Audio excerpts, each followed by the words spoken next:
statement yesterday, but do you want to take this opportunity to say anything else about Saturday? Yeah, for sure. Just want to apologize again to my family and my teammates. The way I acted, out of frustration, we put in so much work throughout the summertime, and I look at my teammates, man, I see D-Law, and I'm thinking about all the time we've been outside running gashes. I look at Q Robinson, Zebo, Tim Smith, guys that have been here 5 years and put in all that work, and for us to go out there and not play up to our standard, it definitely was frustrating to me, but I take full accountability for that. Let my actions get the best of me, and it won't happen again. What were the conversations like with Coach DeBoer and Coach Womack following that game?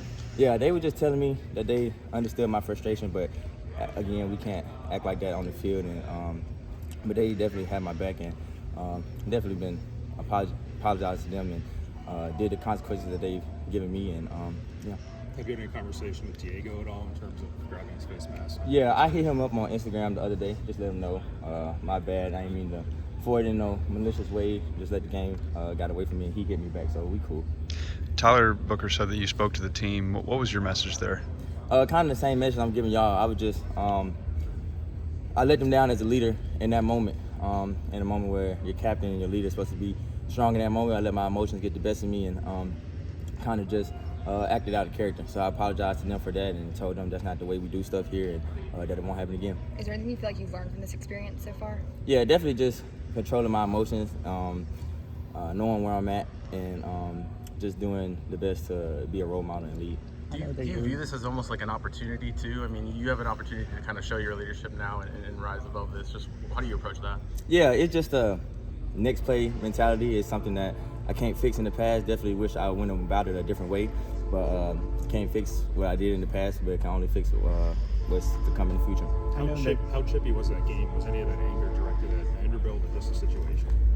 It definitely was a chippy game. I mean, any game we have, it's going to be chippiness. It's SEC ball, a little chirping here and there, but definitely just all the emotions of just losing, working so hard, losing at Vanderbilt. It was just everything combined. I know that, you're probably just focused on the response in this building, but, there's been a lot of outside noise in terms of kind of criticizing your actions. And, yeah. Especially those, related to this program. And I'm curious what how you kind of responded to those messages that may have not been so positive about your actions from outside of this building. Nobody has personally hit me up directly or talked to me directly about my actions outside of the facility. So all I can worry about is what my teammates think and everybody in this building thinks. Coach DeBoer was pretty passionate about just what you mean to this team and how you've had his back, and so you want to have yours. What did that mean to you? It meant a lot, man, because obviously I didn't mean for the situation to blow up how it did, and to have my head coach just come to me and tell me that he had my back without us even having a conversation about it first or anything like that, because some coaches can not stick up for their players, but it says a lot about Coach DeBoer, and it really meant the world to me. Well, he said he called you kind of a rock in this program ever since they got here. Why did you want to be that kind of stable force in kind of a new era of this Alabama team?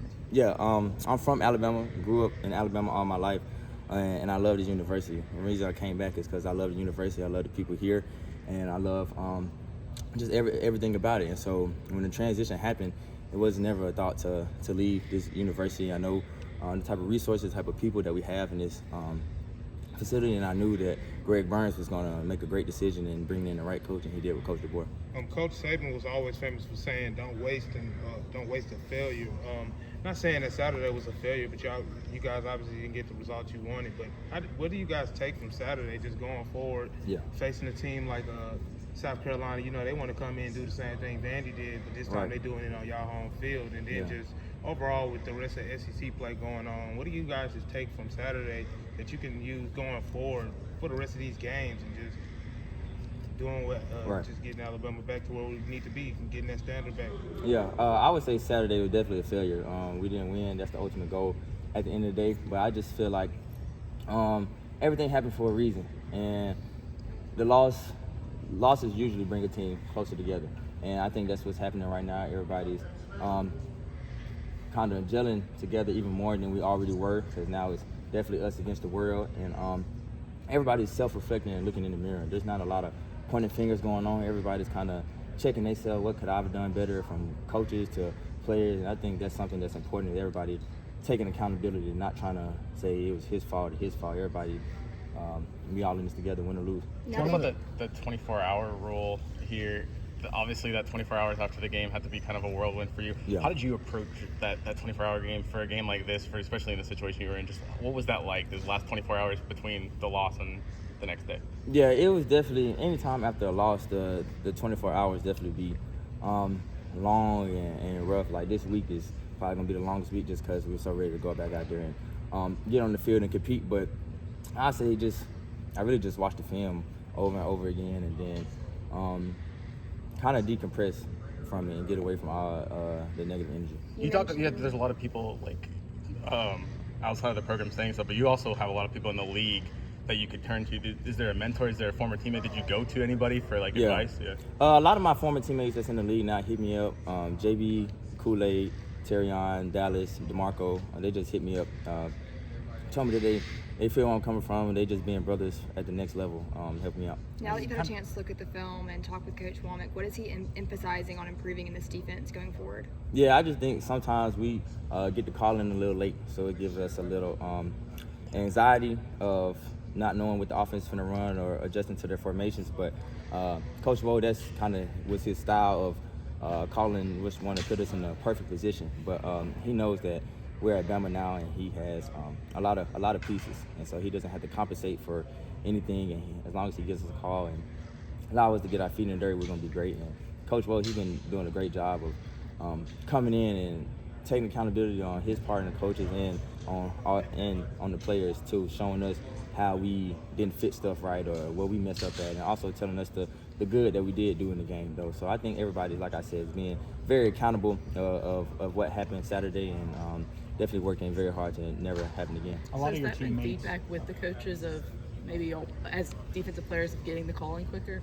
Yeah, I think that was the feedback that I gotten from the D-line all the way back to the secondary. We feel like if we just get the call in just a little bit quicker, it give us time to just line up and go whip the man in front of us. You've always been viewed as one of the hardest tacklers on this defense, and then that's one of the things Kane talked about that needed to improve. Yeah. Just what have you seen from the last few quarters of this defense, and how much you want to improve on that tackling? Yeah, I just think just coming out there with the mindset of staying physical for 60 minutes. 60-minute ball games are sometimes the first half go fast, sometimes the second half go fast. It's just different flows in the game, and you just have to train yourself to stay physical, and it starts with practice. A lot of your teammates said that post-game you kind of were able to flip that switch and be the leader that you always been. What did that look like internally for you to kind of make that switch from anger, frustration that you saw late in the game to being that leader, that captain that you were in the locker room? Yeah, I kind of had to lock back in and look at my brothers and see that they hurting as well. And so I had to be there for them and lift them up. And it really was just everybody showing love to each other in the locker room after all the anger and stuff from everybody. And we was loving up on each other, telling each other we loved each other and that we got each other back. You probably don't realize it at the time when you're going through something like that. When did it kind of hit you like, oh man, like I kind of messed up? Or was there a moment where you kind of maybe saw it? Or I would say when Coach DeBoer started talking to the team, that's kind of when I just calmed back down and kind of locked back in. And T-Book and Jan was talking to me, calming me down as brothers in that moment and telling me that they understand we got our back. And they the ones that kind of helped me decompress and get back in the right state of mind. Has Damian Harris reached out to you directly? And have you heard from other opinions that might be different? Nah, he hasn't. But hey, it is what it is. Everybody entitled to their own opinion. Yeah. Thank you.